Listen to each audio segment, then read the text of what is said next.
CM Revanth Reddy Raj Bhavan కు బయలుదేరారు. Governor Radhakishan తో భేటీ కానున్నారు. తెలంగాణ రాష్ట్ర అవతరణ వేడుకలకు గవర్నర్ను ఆహ్వానించనున్నారు. అయితే ఇప్పటికే మాజీ సీఎం కు కేసీఆర్ ఆహ్వానం పంపించడం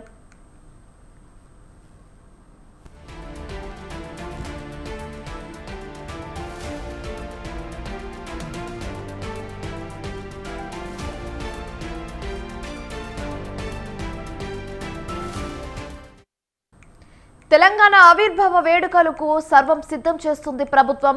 రేపు పరేడ్ గ్రౌండ్స్ ట్యాంక్ బండ్ పై అవతరణ వేడుకలను నిర్వహించేందుకు ఏర్పాట్లు పూర్తి చేసింది. అలాగే పరేడ్ గ్రౌండ్స్ లో సన్నాహక కవాతు నిర్వహించారు. సీఎం రేవంత్ రెడ్డి అమరవీరుల స్తూపం దగ్గర నివాళులర్పించి అనంతరం వేడుకల్లో పాల్గొంటారు. ఈ ఉత్సవానికి కాంగ్రెస్ అగ్రనేత సోనియా గాంధీ హాజరు కానున్నారు. సాయంత్రం ట్యాంక్ బండ్ లో జరిగే వేడుకలకు సీఎం రేవంత్ రెడ్డి హాజరవుతారు. అక్కడ తెలంగాణ గీతాన్ని ఆవిష్కరించనున్నారు.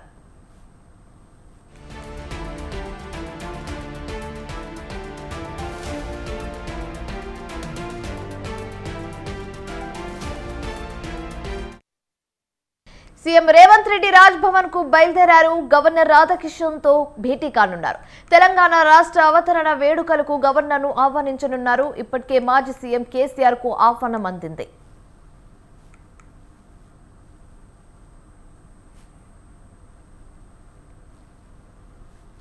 తెలంగాణ ఆవిర్భావ వేడుకలకు పర్వం సిద్ధం చేస్తుంది ప్రభుత్వం.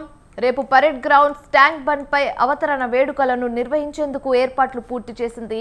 పరేడ్ గ్రౌండ్స్ లో సన్నాహక కవాతు నిర్వహించారు. సీఎం రేవంత్ రెడ్డి అమరవీరుల స్తూపం దగ్గర నివాళులర్పించి అనంతరం వేడుకల్లో పాల్గొంటారు. అలాగే ఈ ఉత్సవానికి కాంగ్రెస్ అగ్రనేత సోనియా గాంధీ హాజరు కానున్నారు. సాయంత్రం ట్యాంక్ బండ్ లో జరిగే వేడుకలకు సీఎం రేవంత్ రెడ్డి హాజరవుతారు. అక్కడే తెలంగాణ గీతాన్ని ఆవిష్కరించనున్నారు. ఇక ఇదే అంశానికి సంబంధించి మరింత తాజా సమాచారం మా ప్రతినిధి వేణు ఫోన్ ద్వారా అందిస్తారు. వేణు, చెప్పండి.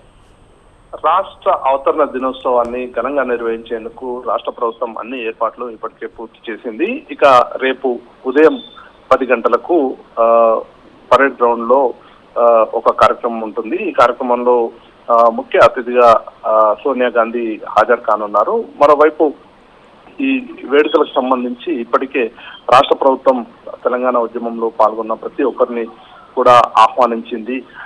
మాజీ ముఖ్యమంత్రి కేసీఆర్ ను కూడా రేవంత్ రెడ్డి స్వయంగా తాను సంతకం చేసినటువంటి ఆహ్వాన పత్రికను పంపించి ఆహ్వానించడం జరిగింది.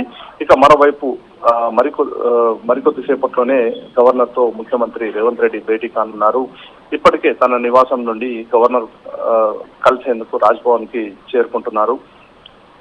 రాష్ట్ర అవతరణ వేడుకలకు హాజరు కావాల్సిందిగా ముఖ్యమంత్రి గవర్నర్ ను ఆహ్వానించబోతున్నారు. ఇక ఉదయం పరేడ్ గ్రౌండ్ లో ప్రోగ్రాం ముగిశాక ఇక సాయంత్రం ట్యాంక్ బండ్ పై వేడుకలు నిర్వహించనున్నారు. అందులో భాగంగా పలు సాంస్కృతిక కార్యక్రమాలు, అలాగే 3 రంగుల జెండాతో ఒక ర్యాలీ కూడా నిర్వహించాలని చెప్పేసి ప్రభుత్వం నిర్ణయించింది. ఇక మరోవైపు బాణాసంచా కార్యక్రమం ప్రత్యేకంగా కూడా నిర్వహించబోతున్నారు.